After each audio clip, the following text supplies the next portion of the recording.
Quand je voyais cette gueule là, c'est moi qui ai trop vu hier soir. Le mec avec une énorme gueule de bois, c'est moi, Mathieu.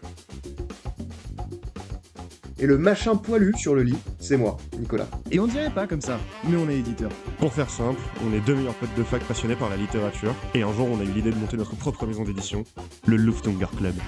Notre pari, c'est de publier des recueils de nouvelles, inspirés des pulps des années 50, qu'on a appelé les Luftunger Pulp.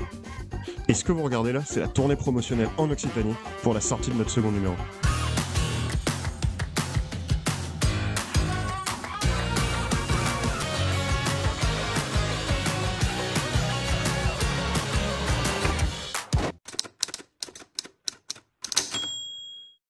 On va à Montpellier et la départementale c'est plus sympa. Ça va nous rajouter peut-être une petite heure, ce qui est pas énorme, mais en fait on passe un meilleur moment en roulant sur la départementale, on peut s'arrêter, boire un café, on déconne plus facilement. L'autoroute c'est vraiment un petit peu brainless. Arrivé à Montpellier, derrière, on a deux missions. Choper un parasol ou une tonnelle ou... Comment ça s'appelle déjà le truc qu'ils ont les exposants? Barnum.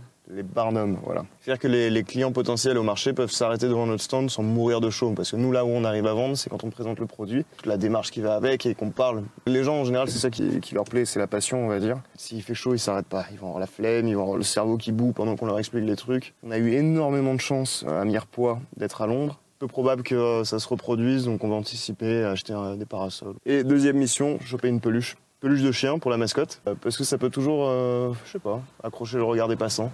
Spoiler alerte, cette mission a été un échec complet. On n'a jamais trouvé de peluche. Mais du coup, on va en profiter pour vous raconter l'histoire du Luftunger Club et de comment on est devenu une maison d'édition. Ça fait 3 ans que le Luftunger Club existe. En gros, c'est Noël 2019. On va chez nos familles respectives, parce que nous on est des Alpes-Maritimes, et on se rend compte que on est dans le même vol. On se dit bah attends, on arrive un peu plus tôt, machin de ça, on boit une bière. Et quand je suis arrivé à l'aéroport, donc je suis arrivé un peu avant Nico, je vais au bar, je commande une pinte. Nicolas il est arrivé, il s'est assis à côté de moi, il m'a fait écoute Mathieu, c'est simple, j'ai un plan. Donc là tu vas rester assis à côté de moi pendant 45 minutes et je vais te parler. Pas du tout une prise d'otage. Je vais t'expliquer ce qu'on peut faire à l'avenir parce que j'ai eu une super idée. Nicolas, c'est un mec qui a tout le temps plein d'idées. Plein d'idées. Si t'es chaud, on le fait ensemble. C'est un plan d'avenir. Si t'es pas chaud, je sais pas avec qui je vais le faire. Parce que je peux pas le faire tout seul. Et Nicolas qui a l'humilité de dire qu'il peut pas faire le truc tout seul, à l'époque, c'est quand même assez dingue. Moi, je me suis dit, ok, on va écouter. Cette idée, c'était quoi? C'était le prototype du Luftunger Club. Et du coup, il me dit, bah voilà, c'est simple ce qu'on va faire. Donc, comme je disais, Nico, beaucoup de nouvelles, beaucoup de nouvelles. Et bah, ce truc classique de, bah, y a pas de retour. Bon, nous, on se fait des retours sur nos textes depuis des années. J'ai ma famille qui lit mes textes, enfin, ça, y a pas de souci. Mais le retour un peu technique, ils sont peu nombreux à pouvoir me le donner. Et on s'est dit, bah, on va faire ça. On va commencer par faire un blog où on va mettre des articles en ligne, parce que ça nous permet de faire des recherches et de, montrer qu'on sait ce qu'on fait, montrer qu'on a de la compétence et de la connaissance, et deux, bah, fournir nos propres compétences, parce que c'est con, mais tous les articles qu'on a écrits, je pense l'un comme l'autre, il y avait effectivement des choses que je savais dessus, mais j'ai fait des recherches et ça m'a nourri. On peut dire que j'ai une expertise sur la question. Enfin, voilà, ça c'est important parce que dans le cadre de l'écriture, il n'y a pas grand chose qui existe en termes de littérature un peu, même scientifique, pour dire voilà, comment écrire. Autant la peinture et tout, tu peux avoir un milliard de bouquins ou de vidéos, tutos qui t'expliquent différentes techniques et tout. Dans le domaine de l'écriture, il y a pas de grand chose et c'est souvent la même chose, enfin des gens qui se copient les uns les autres au niveau des articles en ligne et c'est, comment dire, c'est pas, j'imagine c'est pas mal pour démarrer, mais dès que tu cherches un peu des trucs techniques un peu plus avancés, il y a un peu, c'est un peu vide, je trouve.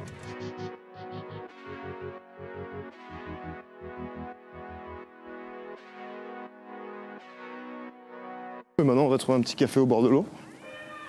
Ça va être le canal du Midi, ça. On va reprendre la petite histoire de on est qui, on fait quoi, on est où. On a commencé nos articles, on a appris pas mal de choses. Et parallèlement à ça, on a commencé à organiser des réunions d'écriture avec quelques auteurs, donc comme ça. On a eu une belle petite équipe au début. On était 7 ou 8, je crois. On discutait de un peu nos projets, où on en était, etc., etc. Après, on se dispatchait à travers la salle. On bossait une petite heure, une heure, et après on se retrouvait tous, on faisait le point sur ce qu'on avait fait. C'est vrai qu'on voulait vraiment avoir ce côté-là on se retrouve entre personnes qui écrivent, parce que ça reste quelque chose d'assez solitaire et ouais, créer une émulation en fait. Et ça reste aussi un monde obscur, notamment l'édition et tout. Si t'es pas dans ce monde-là, tu comprends pas trop comment ça marche. D'avoir en fait plein de gens qui sont dans le parcours d'écrire, c'est bien parce qu'au moins l'information, les savoirs, ils circulent. Et au fur et à mesure de ça, le premier confinement tombe, plus de réunions possibles. On a eu ces 2 mois et demi qui nous ont permis un peu de décanter tout ce qui se passait. Pendant le deuxième confinement, ça a commencé à vraiment se préciser de ok, on va faire... On va faire quelque chose de pro, quoi. On va faire quelque chose de pro, on va recevoir le manuscrit de quelqu'un et remplir ce vide qu'il y a parfois. Si vous écrivez, vous allez très probablement comprendre de quoi je vais vous parler. Enfin, vous avez vos proches, ceux qui lisent ce que vous faites, ils vont vous dire que c'est bien. Parce qu'en fait, le simple fait que tu aies terminé un roman, en fait, pour n'importe qui n'est pas dans l'écriture, c'est monstrueux. Mais très souvent, en fait, les gens qui sont pas là-dedans, les solutions qu'ils vont proposer, c'est pas les plus pertinentes. Là, nous, ce qu'on fait, c'est vraiment de dire, en fait, voilà, on montre qu'à tel endroit, il y a quelque chose qui cloche, mais on fournit des propositions d'amélioration qui sont pertinentes. Et on s'est dit, ok, qu'est-ce qu'on peut faire, en fait? On a un peu réfléchi à la question et on s'est dit, on va diviser ça en 4 qui, selon nous, représenter un peu les 4 étapes de la vie d'un récit. En premier lieu, le coaching, sous un format horaire qui va être en fait un accompagnement dans l'écriture. En deuxième partie, de l'audit, c'est-à-dire que le roman est finalement, c'est pas qu'il est terminé, c'est qu'il y a un moment où on se retrouve face à un texte où on ne voit plus ce qui doit être fait dedans en fait. T'as plus le recul qu'il faut. T'as plus le recul qu'il faut. Ça, c'est notre audit. Notre audit, il se divise en 6 parties. La technique, le style, et après, les personnages, évidemment, l'intrigue, la structure. Et en dernier, qui s'applique pas forcément à tous les récits, la question du world building, de l'univers créé, avec l'objectif de proposer des pistes d'amélioration, souligner les choses qui sont très bien et qu'il faut surtout pas modifier, les choses à augmenter, les choses à supprimer. Toujours sous la forme du conseil, évidemment. Enfin, les gens sont pas obligés de suivre ce qu'on dit, mais voilà.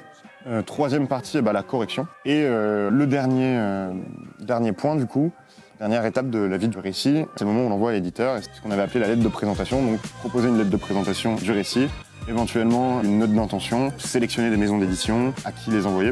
C'était ce travail-là. C'est vrai que toutes ces prestations, c'est vrai qu'on en revient un peu. Par exemple, je sais que la correction aujourd'hui, un truc qu'on va faire, c'est une prestation type retravail éditorial. C'est pas juste de la correction orthographique, grammaticale, vérification de la cohérence, mais on prend un texte et on dit, voilà, une fois qu'on est passé dessus, c'est bon, il est publiable. Des petits points comme ça qui vont pas nécessiter une modification totale du texte, mais qui vont permettre de le step up un petit peu. Mais voilà, tout ce qui est, par contre, audit, c'est cool. À la base, on voulait le mettre de côté, mais on a conservé parce qu'on avait pas mal de demandes. Mais coaching et lettre de présentation, on arrête de le faire, parce qu'on l'a fait à une époque, mais en fait, ça dépend du travail que les gens sont prêts à mettre dedans. C'est juste ça. Et du coup, pour la prochaine question qui est comment on en est arrivé aux appels à texte, parce que mine de rien, ça c'est avril 2021 et le premier AT, on l'a lancé septembre 2021. On se retrouvera dans un nouvel endroit. Mais avant ça, n'oublions pas la mission du jour. Trouver un parasol pour éviter de frire au soleil pour notre dernier marché après-demain.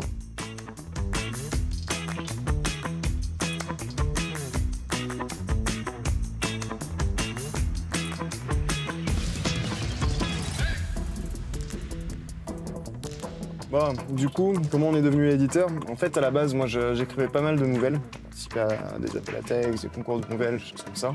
J'avais une nouvelle qui avait été prise pour un concours de nouvelles organisé apparemment par une association d'éditeurs, se présenter comme tel en tout cas. Donc je vais à la remise des prix et il s'avère que c'était pas du tout une association d'éditeurs, c'était un auteur plutôt connu dans la région, en tout cas à Nice. Et c'est là que j'ai compris qu'en fait le mec il s'était complètement foutu de notre gueule parce qu'il n'y avait aucun vrai retravail éditorial qui avait été réalisé sur les textes, la mise en page était immonde, la couverture on aurait dit un cahier de vacances et les seuls exemplaires imprimés avaient été vendus aux auteurs du recueil.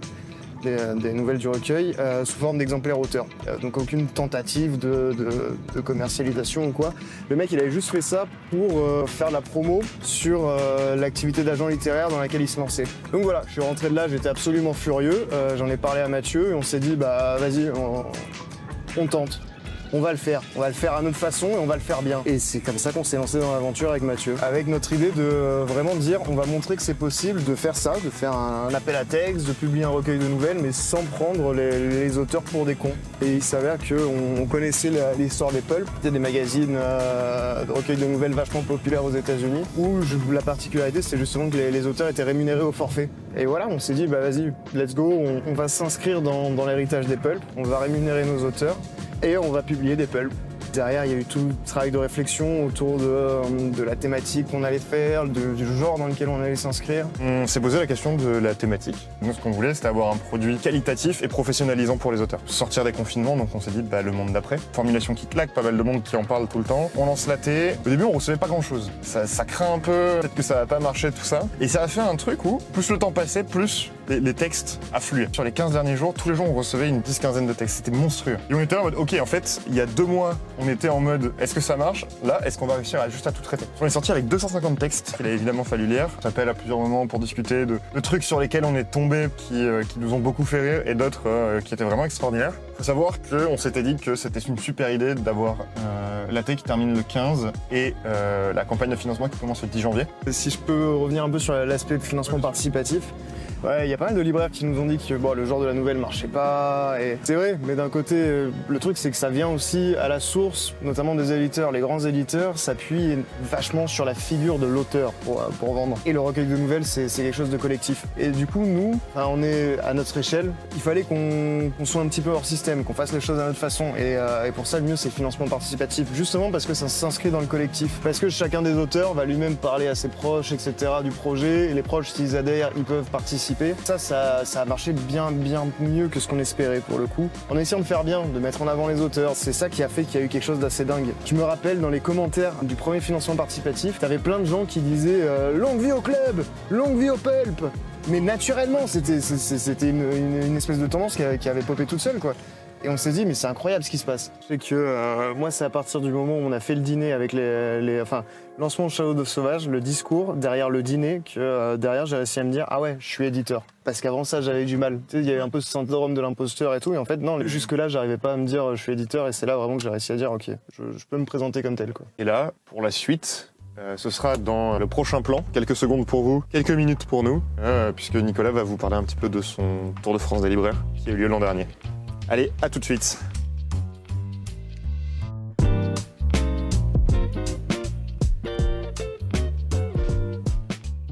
Alors, on en était au Tour de France des libraires. Ouais. Un grand moment de la vie du petit Nicolas. Un très grand moment. Après le premier pulp, on était assez épuisés. Je me suis dit, il faut que je me casse. Et après, je me suis rappelé que j'aimais pas marcher. Et je me suis dit, je vais faire un tour en vélo. Et après, je me suis dit, j'ai qu'à prendre des bouquins avec moi et aller voir les libraires. Et après, je me suis dit, je vais faire un tour de France en vélo et je vais amener des bouquins aux libraires indépendants de France. Et après, on est parti encore plus loin. On s'est dit, on va avoir un maillot floqué de vélo avec Luftunger Pulp dans le dos et une petite casquette à la con de cycliste. Et du coup, je suis parti et le plus gros trajet en vélo que j'avais fait de ma vie, il devait faire 5 ou 6 km, c'était pour aller au travail, quoi. Puis c'était cool, ça a permis de rencontrer pas mal de libraires, de comprendre un petit peu aussi l'envers du décor. Par contre, c'était très dur. C'est le truc le plus dur que j'ai fait de ma vie. J'ai fait 1800 km en tout. Je suis parti un peu plus de... j'ai fait 37 jours. Pour un mec qui va au café en vélo et rien de plus, c'est pas mal. Et j'ai sacrément dégusté pendant et après. Je sais que voilà, on en rigole et tout, et c'est cool de pouvoir dire ouais, j'ai fait un Tour de France à vélo. Mais j'étais vraiment pas bien. J'ai poussé au niveau du taf et derrière je me suis tapé un petit burn-out. Mathieu a... C'était pas un petit burn-out donc. Géré le navire pendant que je me suis pris un bon mois et demi de vacances. Et voilà, mais du coup, d'où la tournée de cette année qui est grave cool. Enfin voilà, on est trois meilleurs copains, on a un véhicule, on dort dans des lits. C'est la folie. Moi je m'éclate, quoi. Et c'est sain et c'est cool.